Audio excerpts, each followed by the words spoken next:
Hi, Chris Duff over at Serious Land Capital, vacant land funding partner. Wanted to comment on a deal we've been working on for at least a couple months, maybe close to 3 here. Pretty unique deal. It's roughly a 30-ish acre piece in East Texas that actually straddled two different counties. So, part of the acreage, when you looked at a parcel line perspective, was actually in one county, the other piece was in the other.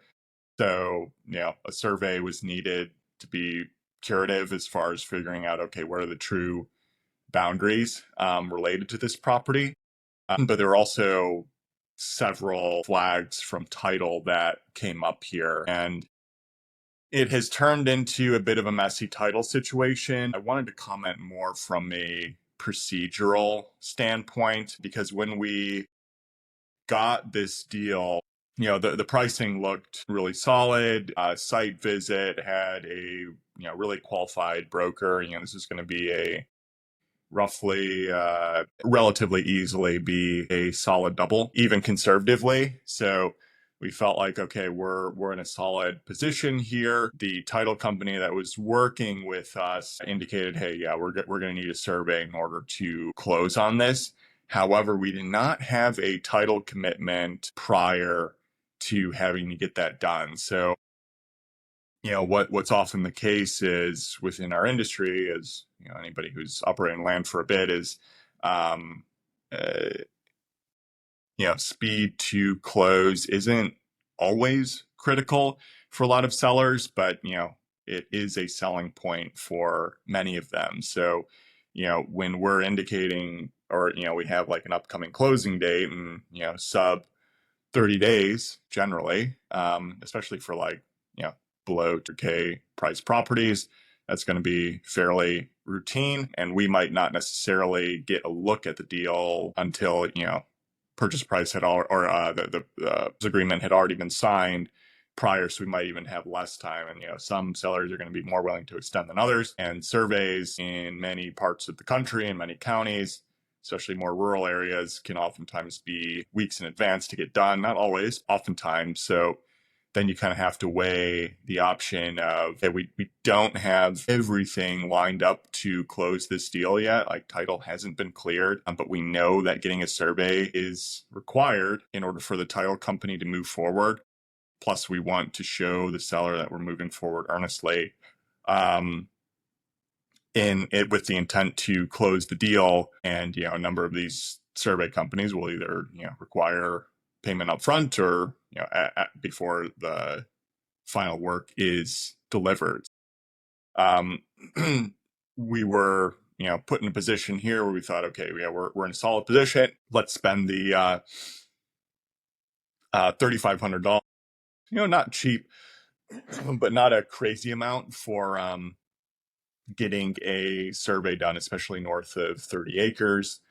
Um, even when we don't have 100% clearance from title. And based on our initial review, it didn't seem like there were going to be key issues. We had a very engaged seller. It did appear to be an estate sale, but owned by a sole owner, like the person on the county records was the person we were dealing with. So it seemed like we had insight, okay, that this guy's a sole heir, he has control on this property. But unfortunately, over the last couple months, is that this title situation has just blown up to where it seems the main holdup is one of the counties. Again, this property is split across two counties, so they're both super rural. And one of them was, or they both have separate chains of title that needed to be cleared by separate title examiners that don't work together. So there's different individuals involved with clearing title on each side. So it was already complicated from that side. And one of the counties indicated that there appeared to be a break in title primarily from like a 1922 marriage certificate, and they weren't sure whether there was a particular name that was changed, 100 years ago at this point, and that could implicate other heirs.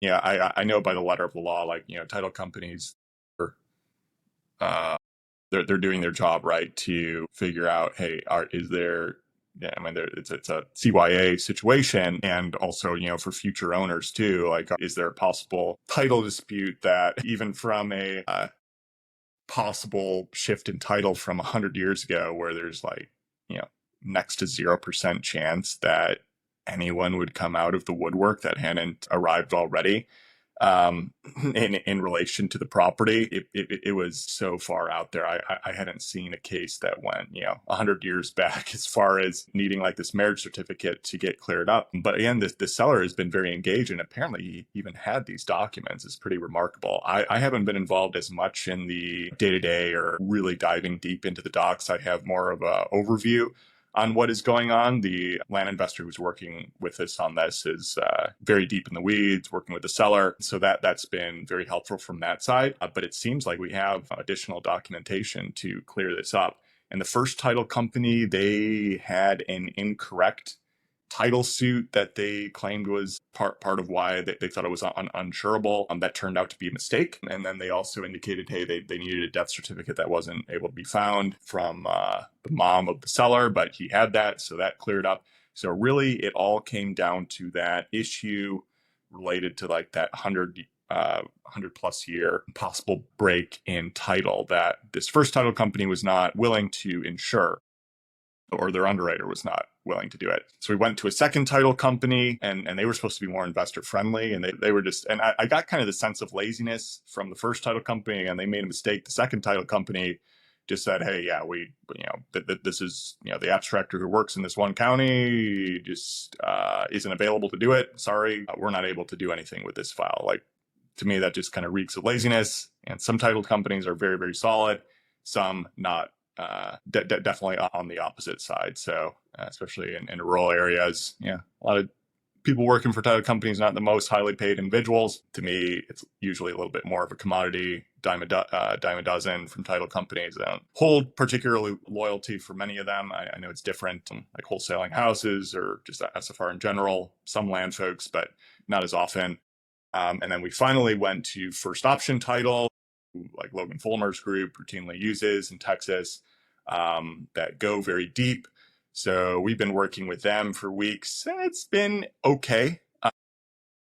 Going back and forth. Again, I know they're busy. This isn't like a massive moneymaker deal for them, but we just got additional emails back and forth. They've been pushing on our behalf, which I appreciate. Yeah, it looks like there is this trying to establish a chain of title is kind of the main thing that we think we're going to be able to solve, based on the paperwork the seller has provided. He's very engaged trying to get this sold. The work the title company's been doing, the land investor working with us, seems to, okay, let's solve this. It seems like there is a route to get this done. Nevertheless, with this much back and forth, where this is our third title company we worked with, one who really specializes in messy title deals, if they aren't able to figure this out, we are kind of SOL. Maybe seller could hire like a real estate attorney, try to figure quiet title on his end.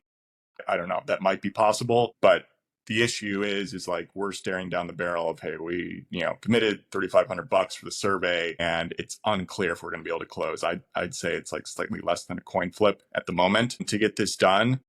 And so just future looking, just chatting with my partners, and I mentioned all the earlier issues of where you have to move with speed.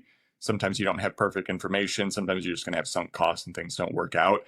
Nevertheless, I'm going to, in effectively any situation where there might be some type of heirship or estate sale type of seller situation, if we do not have a title commitment back yet, and we're expected to get, some items done that the title company might need or possible end buyers might need, like perk tests and so forth, I'm just not going to commit funds until we get that title commitment, just to be extra safe so we don't get stuck in a sunk cost position that we may be in for this one. It doesn't happen routinely, very rare. In fact, if we have to eat the 3,500, like it's not great, but it's definitely not the end of the world either for our business.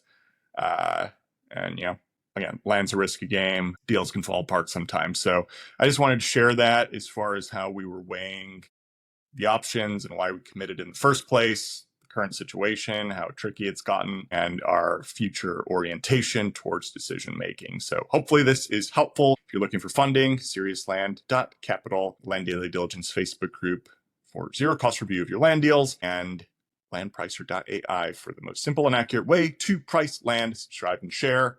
Much appreciated for tuning in. Take care. Until next time. Bye.